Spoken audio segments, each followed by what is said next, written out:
Hello friend, चलिए class 10th बहुपद प्रश्नवाली 2.2 आज हम लोग स्टार्ट करने वाले हैं। ठीक है, चलिए 2.2 में हम लोग सबसे पहले शून्य को ज्ञात करेंगे। ठीक है ना, इसमें बोला है एक सवाल में कि शून्य ज्ञात कीजिए और इसमें जांच भी करना है। ठीक है, हम लोग सब कुछ शून्य और जांच करने के लिए बेसिक में हम लोग पढ़ा चुके थे। ठीक है ना, इसमें भी हम लोग पढ़ चुके थे।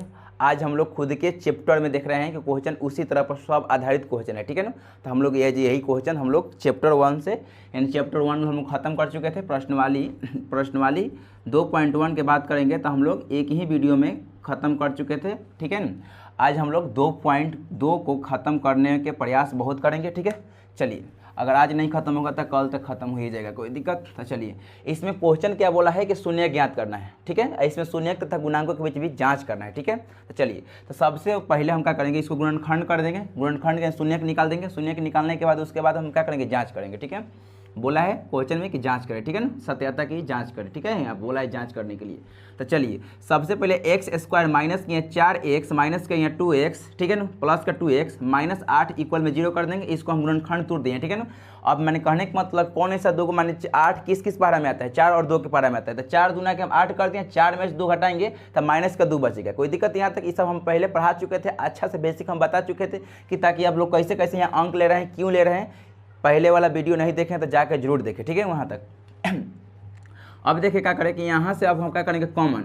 यहाँ तक के लिए वीडियो में भी हम लोग कॉमन लेने के भी हम सिखाए थे, कॉमन कैसे लिया जाता है। ठीक है, चलिए तो यहाँ पर कॉमन कैसे लेंगे। ठीक है ना, तो यहाँ पर x कॉमन ले लेंगे। 2x में से एक x बाहर आ गया तो एक x बचेगा, माइनस है तो माइनस, x से कट गया तो यहाँ 4 बचेगा, प्लस है तो प्लस, यहाँ कॉमन 2 है तो 2, x है तो x plus plus minus minus हो जाएगा, 4 2 चौके 8 हो जाएगा। इक्वल में 0 है तो इक्वल में 0 कर देंगे। एगो x प्लस का 2 लिख देंगे और एगो x माइनस का 4 इक्वल में 0 कर देंगे और बाई बाटा कर देंगे। x प्लस 2 इक्वल में 0 कर देंगे और x माइनस 4 का इक्वल में 0 कर देंगे। x प्लस में तक में चल जाएगा, माइनस में चल जाएगा, कोई दिक्कत यहाँ तक। माइनस में तक में चल जाएगा, प्लस में चल जाएगा, कोई दिक्कत यहाँ तक। तो एक अल्फा के मान हो जाता है, एक बीटा के मान हो जाता है। हाँ, इसमें कोई गारंटी नहीं है कि दोनों, ये में कोई भी गारंटी नहीं है कि ये अल्फा होगा ये बीटे होगा। ठीक है ना, इसमें जो मन कर जो अल्फा मान सकते हैं, जो मन कर जो बीटा मान सकते हैं, कोई दिक्कत यहाँ तक। तो जरूरी नहीं है कि अल्फा यही होगा और बीटा यही होगा। ठीक है ना, तो दोनों में से कोई अल्फा हो सकता है, दोनों में से कोई बीटा भी हो सकता है। ठीक है ना, तो एक अल्फा के मान हो जाता है, एक बीटा के मान हो जाता है। ठीक है ना, यहाँ बोला है और क्वेश्चन में क्या बोला है कि जांच करें। क्या बोला है क्वेश्चन में कि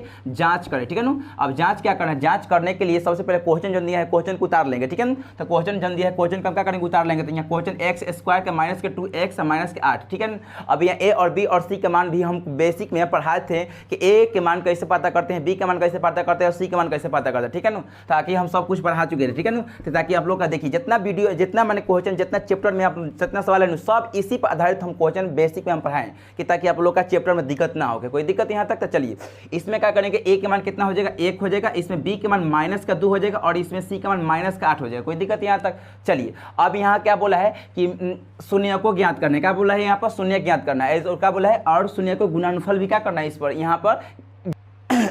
ठीक है, चलिए तो यहाँ पर हम लिख देंगे कि हम जानते हैं कि, क्या लिख देंगे यहाँ पर, हम जानते हैं कि है ना, शून्य के बराबर अल्फा प्लस बीटा का मान क्या था, माइनस बी बाटा ए होता है। ठीक है ना, अल्फा प्लस अल्फा के मान कितना है बाबू, माइनस का 2 है, प्लस का प्लस बीटा का मान कितना है 4 है, बराबर है तो बराबर माइनस का माइनस, बी के मान माइनस का 2 है और ए के मान 1 है। 4 में से 2 घटेगा तो 2 बचेगा, माइनस माइनस यहाँ क्या कर देगा, प्लस बचेगा। 2 एकम 2 से भाग लगेंगे 2 में तो 2 बचेगा। कोई दिक्कत। देखिए दोनों बराबर आंसर आ गया, यानी कहने का मतलब क्या हुआ, ये अल्फा यानी शून्य, यानी कहने का मतलब शून्य की ज्ञात कर लिए। ठीक है ना, या शून्य का योग माने क्या करे, ज्ञात करिए। अब यहाँ गुणांक भी, गुणनफल यानी इसको भी ज्ञात करना है। ठीक है ना, यानी कहने का मतलब यहाँ क्वेश्चन क्या बोला, शून्य को तथा गुणांकों के बीच है ना, बीच के सत्यता की जांच करना है। ठीक है ना, यानी कहने का मतलब शून्य के मतलब होता है अल्फा इंटू बीटा, यानी कहने का अल्फा प्लस बीटा, और गुणनफल के मतलब होता है अल्फा इंटू बीटा। कोई दिक्कत। यानी कहने का मतलब शून्य के मतलब कोई पूछेगा कि शून्य के मतलब खाली क्या होता है, तो अल्फा होता है और बीटा होता है। ठीक है, कोई दिक्कत।